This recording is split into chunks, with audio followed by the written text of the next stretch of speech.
বাঙালি কতটা নিচে নেমেছে সেটা বুঝতে গেলে রাজনীতিটাকে চিনতে হয়। একটা সময় ছিল যখন সত্যজিৎ রায়ের জুতোর শুকতলা হয়ে যাচ্ছে, তিনি সিনেমার জন্য টাকা জোগাড় করতে পারছেন না।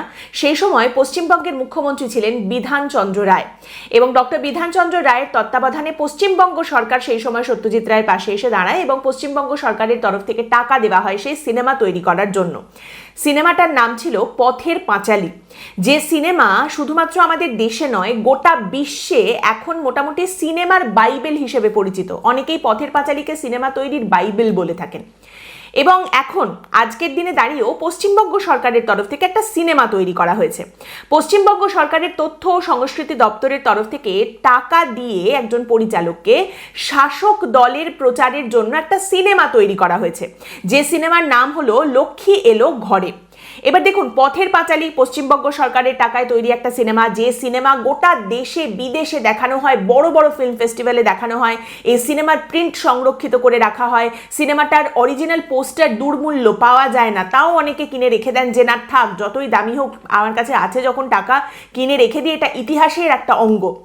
আর এই সময় দাঁড়িয়ে পশ্চিমবঙ্গ সরকারের টাকায় তৈরি সিনেমা লক্ষ্মী এলো ঘরে, শাসক দলের প্রচারের জন্য তৈরি পশ্চিমবঙ্গ সরকারের টাকায় তৈরি একখানা সিনেমা, যেটা দেখার জন্য লোক পাওয়া যাচ্ছে না।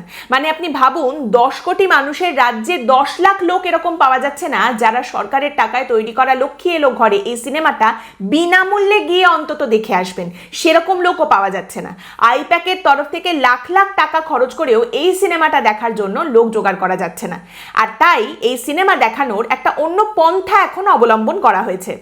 অভিষেক বন্দ্যোপাধ্যায় দলের ভার্চুয়াল বৈঠকে সমস্ত নেতাদের এই নির্দেশ দিয়েছেন যে আপনারা সকালবেলা সবাই এসআইআর এর কাজ করবেন, তারপর একটু বিশ্রাম নেবেন, একটু জিরিয়ে নেবেন, তারপর সন্ধ্যের পর থেকেই কিন্তু এই সিনেমার প্রদর্শন শুরু করে দিতে হবে একেবারে পাড়ায় পাড়ায়। মানে এত টাকা দিয়ে একটা সিনেমা তৈরি করে দেওয়া হয়েছে, যে সিনেমা বিনামূল্যে পর্যন্ত লোকজন দেখতে আসছেন না, তাহলে সেটা দেখার কোনো একটা ব্যবস্থা তো করতেই হবে। অতএব এই নিদান সামনে এসেছে। একটা সময় পরম পূজনীয় শ্রী রামকৃষ্ণ পরমহংস বলেছিলেন থিয়েটার ভালো হতে লোকশিক্ষে হয়। এখন পশ্চিমবঙ্গ সরকারের ক্যাবিনেটে না থাকার পরেও একজন ব্যক্তি পশ্চিমবঙ্গের এলাকায় এলাকায় পাড়ায় পাড়ায় কিভাবে লোকশিক্ষে হবে তার নিদান দিচ্ছেন। এবং এখানেই জানা যাচ্ছে, ভার্চুয়াল বৈঠকে অভিষেক বন্দ্যোপাধ্যায় বলেছেন, আমি শুনতে পাচ্ছি যে আপনারা অনেক জায়গায় যেখানে এই সিনেমা দেখানোর ব্যবস্থা করেছেন সেখানে খাওয়া দাওয়ারও বন্দোবস্ত করেছেন।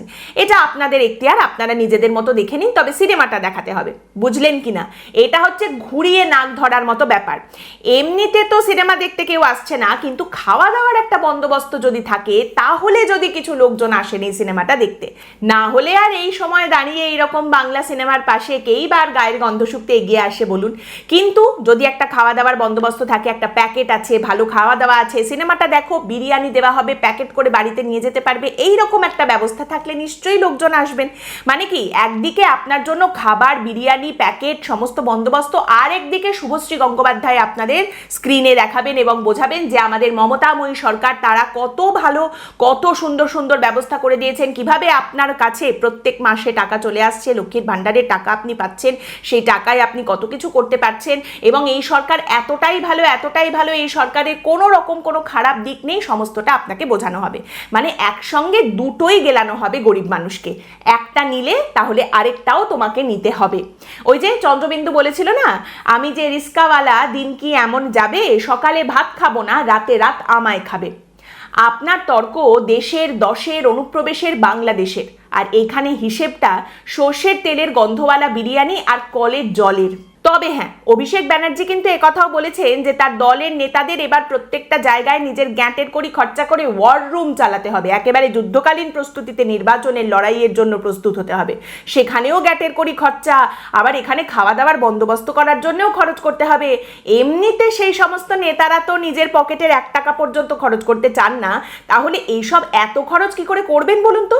নিঘাত কাকের বিরিয়ানি না খাইয়ে দেয় সেদিকে কিন্তু অবশ্যই করে একটু খেয়াল রাখা দরকার। তবে এই লক্ষ্মী এলো ঘরে বোঝার জন্য এবার তাহলে রাস্তায় বসতে হবে। আপনি যদি বসতে চান ভালো, বসতে চাইলে আপনার জন্য বিরিয়ানি, আর না চাইলে সম্ভবত পেদানি। একটা মজার খবর শোনাই, শুনুন। এই যে প্রচার চারিদিকে এত কিভাবে হচ্ছে সেই প্রচার, সেই নিয়ে একটা খবর। আমার একজন সিনিয়র রয়েছেন নীলোৎপল বিশ্বাস, তিনি একজন সাংবাদিক এবং একটা বড় সংবাদ মাধ্যমে তিনি কাজ করেন, খুব ইন্টারেস্টিং স্টোরি তিনি কভার করেন, সেই রকম একটি স্টোরি তিনি করেছেন, সেটাই আপনাদের শোনাই। এই সরস্বতী পুজো আপনারা জানেন যে এবার পড়েছিল 23শে জানুয়ারি, নেতাজি সুভাষচন্দ্র বসুর জন্মদিনের দিন সরস্বতী পুজো পড়েছিল।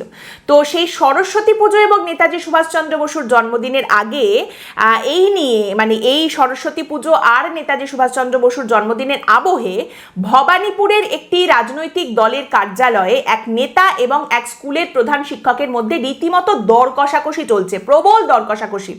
সেই নেতা বলছেন, আরে আপনি তো সমস্যায় ফেলে দিচ্ছেন, অন্তত 80 জন ছাত্রকে তো পাঠাতেই হবে। এবারে সেই প্রধান শিক্ষক বলছেন, আরে বাবা সরস্বতী পুজো তো ওই দিন, কেউ স্কুল ড্রেস পরে আসতে চাইছে না, অতজনকে কি করে পাঠাতে পারবো জানি না। এবারে যে নেতা দর কষাকষি করছেন তিনি আবার আরো বড় একজন রাজনৈতিক নেতার, প্রথম সারির একজন রাজনৈতিক নেতার নাম নিয়ে বলছেন, আরে অমুক দাদা নিজে পতাকা তুলবেন, অন্তত 50 জনকে তো পাঠান। প্রধান শিক্ষক তখন বলছেন, বুঝতে পারছেন না আপনি, সরস্বতী পুজোর দিন স্কুল ড্রেস পরে কেউ আসতে চাইছে না, আপনার তো স্কুল ড্রেস পরা পড়ুয়া দরকার, কি করে পাঠাবো বলুন? 10 জনকেও পাঠাতে পারবো কিনা খুবই চিন্তায় রয়েছি, মনে হয় না পাঠাতে পারবো বলে। বুঝতে পারছেন? প্রচারের দিন, প্রচারের সময় 23শে জানুয়ারি বড় নেতা পতাকা তুলবেন, স্কুল থেকে পাঠাতে হবে ছাত্রদের, প্রধান শিক্ষকের সঙ্গে এইভাবে দর কষাকষি চলছে। তা ভবানীপুরে কোন রাজনৈতিক দলের কার্যালয়ে এইরকম দর কষাকষি হতে পারে?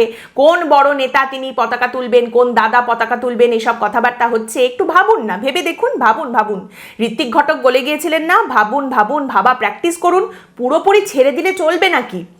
এই যে এখন নির্বাচনের বছর এবং তার আগে 23শে জানুয়ারি 26শে জানুয়ারি এই দিনগুলোতে প্রচারের জন্য প্রতিটা রাজনৈতিক দলের তরফ থেকেই আলাদা করে জোর দেওয়া হচ্ছে, নানা রকম কর্মসূচি গ্রহণ করা হচ্ছে।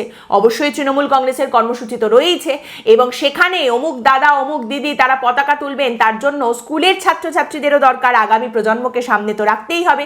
আর এইখানেই হয়েছে সমস্যাটা, যেহেতু 23শে জানুয়ারির দিনই পড়েছে সরস্বতী পুজো, স্কুলের পড়ুয়ারা কেউ সেদিন স্কুল ড্রেস পরে আসতে চাইছেন না, কারণ সেই একটা দিন ওরা সবাই পায় সাধারণ পোশাক পরার জন্য, শাড়ি পরার জন্য, পাঞ্জাবি পরার জন্য, সেদিন তারা কেউ স্কুল ড্রেস পরবে না।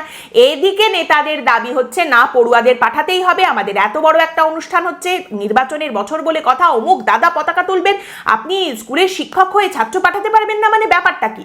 বুঝতে পারছেন তো, মুরগির দর কষাকষি চলছে এখন। বাজারে মুরগি দুরকম ভাবে কেনা যায়, এক হচ্ছে গোটা আর এক হচ্ছে কাটা। এবার এখন একদিকে নির্বাচন আর একদিকে 23শে জানুয়ারি 26শে জানুয়ারি, অতএব ডবল অকেশন, ডবল ডিমান্ড হয়ে গেছে। কিন্তু সাপ্লাই তো এতটা হচ্ছে না, শর্ট সাপ্লাই, সেই কারণে এইরকম সমস্যা তৈরি হচ্ছে। এবারে শিক্ষকরা বলছেন যে আমরা অভিভাবকদের সঙ্গেও কথা বলেছি কিন্তু কোনো সুরাহা পাওয়া যায়নি। ঠিকই কথা, সরস্বতী পুজোর দিন ছাত্রছাত্রীরা অভিভাবকদের কথা শুনেও স্কুল ড্রেস পরে ওই রকম স্কুলে গিয়ে এবং তারপর সেখান থেকে আরেকটা অনুষ্ঠানে পতাকা তোলা দেখতে যেতে একেবারেই রাজি হচ্ছেন না। একজন শিক্ষক বলছেন যে মহা সমস্যা, ব্যাপক সমস্যায় পড়েছি জানেন না। নেতা বলছেন ছাত্রছাত্রী পাঠাতে হবে, এদিকে ছাত্রছাত্রীরা কেউ স্কুল ড্রেস পরে যাবে না। এবার সেই কথা যখন নেতাদের বলছি যে দেখুন এবার মনে হয় পাঠাতে পারবো না, তখন নেতারা কিন্তু সঙ্গে সঙ্গে রেগে যাচ্ছেন এবং তারা বলছেন যে আরে অমুক দুর্দিনে আপনার স্কুলের পাশে আমি কিভাবে দাঁড়িয়েছিলাম একবার এটা মনে করুন। কিন্তু তাতেও জানা যাচ্ছে যে বেশিরভাগ স্কুলের তরফ থেকেই পরিষ্কার বলে দেওয়া হচ্ছে যে না দাদা পাঠাতে পারবো না এবার। আবার কেউ বলছেন দেখছি কি করা যায়, 10-12 জন যদি হয়। একজন স্কুল শিক্ষক বলছেন যে আমাকে বলা হয়েছিল আমাদের এসে আপনি সরস্বতী পুজোর নিমন্ত্রণ করে যান, সেটা যখন করতে গেছি দলীয় কার্যালয়ে তখন আমাকে রীতিমতো শাসানো হয়েছে, হুমকি দেওয়া হয়েছে। বিধায়ক, স্কুল শিক্ষক বলছেন বিধায়ক কিছুতেই বুঝতে চাইছেন না যে এবারে একটা সমস্যা রয়েছে। আমি স্কুলে ফিরে আসার পর অভিভাবকদের সঙ্গে, শিক্ষকদের সঙ্গে, সকলের সঙ্গে বৈঠকে বসেছি কিন্তু কোনো সমাধান সূত্র বেরোয়নি। আপনি বুঝতে পারছেন তো, এই যে এত ধরপাকড় করতেই হবে, ছাত্রছাত্রীদের নিয়ে এসে তাদের সামনে রেখে আমাদের সবকিছু করতে হবে। আচ্ছা এই দিনটার কথা মনে করেও তো একটু শিক্ষা ব্যবস্থায় দুর্নীতিটা কম করতে পারতেন। যাই হোক, তো এই যে এত ধরপাকড় তার কারণ কিন্তু ডবল অকেশন, নির্বাচনের বছর, ডবল ডিমান্ড, সেই কারণেই। তবে হ্যাঁ, শিক্ষক শিক্ষিকারাও এই যে এবছরে না বলে পার পেয়ে যাচ্ছেন, সেটাও সম্ভবত এটা নির্বাচনের বছর, ডবল অকেশন, সেই কারণেই। অন্য সময় হলে না বলার জন্য বাড়ি থেকে তুলে নিয়ে যাওয়ার মতো কিছু হয়তো হতে পারতো। একদিকে লক্ষ্মী এলো ঘরে, আরেকদিকে নেতাজির জন্মদিনে বাচ্চাদের নিয়ে টানাটানি, আরেকদিকে বিরিয়ানি এবং আরেকদিকে উন্নয়নের পাঁচালী। আপনারা জানেন মমতা বন্দ্যোপাধ্যায় সরকারের 15 বছরে কি উন্নয়ন হয়েছে, সেই নিয়ে উন্নয়নের পাঁচালী তৈরি হয়েছে। উন্নয়নের পাঁচালীর গান চারিদিকে শোনানো হচ্ছে, একেবারে সুন্দর করে তার প্রচার চলছে, বিভিন্ন পাড়ায় বাজছে। এবং তারই সঙ্গে তৃণমূল কংগ্রেসের তরফ থেকে এখন নির্দেশ এসেছে দলের নেতাদের কাছে যে এই উন্নয়নের পাঁচালী নিয়ে ঘরে গিয়ে প্রচার করবেন তৃণমূল কংগ্রেসের যে মহিলা কর্মী কর্মীরা রয়েছেন, মহিলা সংগঠনের কর্মী সমর্থক যারা তৃণমূলের, তারা এই উন্নয়নের পাঁচালী নিয়ে ঘরে ঘরে যাবেন এবং প্রচার করবেন। এই যে এই মুহূর্তে উন্নয়নের পাঁচালী নিয়ে মহিলাদের এগিয়ে দেওয়া হচ্ছে তৃণমূলের তরফ থেকে, এর পেছনেও কিন্তু একটা কারণ আছে। দেখুন, রঞ্জিত মল্লিকের অনেকটা বয়স হয়ে গেছে, তিনি তো এখন আর বেল্ট খুলে হয়তো চাপকাতে পারবেন না, কিন্তু পাবলিক তো পারবে, এবং পাবলিক সেই রকমই কাজকর্ম করতে শুরু করেছে। একদিক থেকে প্রথমে যেখানে তৃণমূলের তরফ থেকে বলা হয়েছিল যে দলের সমস্ত শীর্ষস্থানীয় যে নেতারা রয়েছেন তারা উন্নয়নের পাঁচালী নিয়ে মানুষের কাছে যাবেন, ঘরে ঘরে গিয়ে সেই উন্নয়নের পাঁচালী মানুষকে শোনাবেন। তো সেই কাজ করতে গিয়েছিলেন তৃণমূল কংগ্রেসের একজন বিধায়ক ফাল্গুনী সিংহ, তালডাংরার বিধায়ক। এবার তিনি সেটা করতে গিয়ে সাধারণ মানুষের কাছ থেকে এত ভালোবাসা পেয়েছেন, এত অসীম ভালোবাসা পেয়েছেন যে তাকে সঙ্গে সঙ্গে ফিরে যেতে হয়েছে, ফিরে যেতে বাধ্য হয়েছেন তিনি। এবার এই খবরটা শোনার সঙ্গে সঙ্গে ঠান্ডা চপ আর মিয়ানো মুড়ির মতো চুপসে যাওয়ার আগেই আরেকটা খবর চলে এসেছে। তৃণমূল কংগ্রেসের সরকারের 15 বছরের উন্নয়নের পাঁচালীর খতিয়ান শোনাতে গিয়ে প্রবল বিক্ষোভের মুখে পড়েছেন তৃণমূলেরই আর এক বিধায়ক সূর্যকান্ত অট্ট। এবার সূর্যকান্ত অট্ট তৃণমূলের বিধায়ক, তাকে ঘিরে ধরে যে বিক্ষোভ দেখানো হচ্ছে সেখানেও দেখা যাচ্ছে লোকজন তৃণমূলেরই পতাকা ধরে রয়েছেন। ব্যাপারটা কি হলো? তৃণমূলের উন্নয়নের পাঁচালী তৃণমূলের বিধায়ক বলতে গেছেন, তাকে ঘিরে ধরে যারা বিক্ষোভ দেখাচ্ছেন তার মধ্যেও তৃণমূলেরই লোক কি করে চলে এলো? এবার এই প্রশ্ন আপনাকে অবাক করতেই পারে, কিন্তু জানা গেল যারা বিক্ষোভ দেখাচ্ছিল তার মধ্যে থেকে এগিয়ে এলেন সেই এলাকার তৃণমূল কংগ্রেসের অঞ্চল যুব সভাপতি, এবং তিনি এগিয়ে এসে বলছেন যে দেখুন, এই কসবা অঞ্চলে তৃণমূল কংগ্রেস লিড পায়, কিন্তু এই বিধায়ক তৃণমূলের, তিনি কিছুদিন আগে বলেছেন এই এলাকা হচ্ছে গোয়ালঘর আর এখানকার মানুষগুলো, এখানকার ভোটাররা হচ্ছে গরু।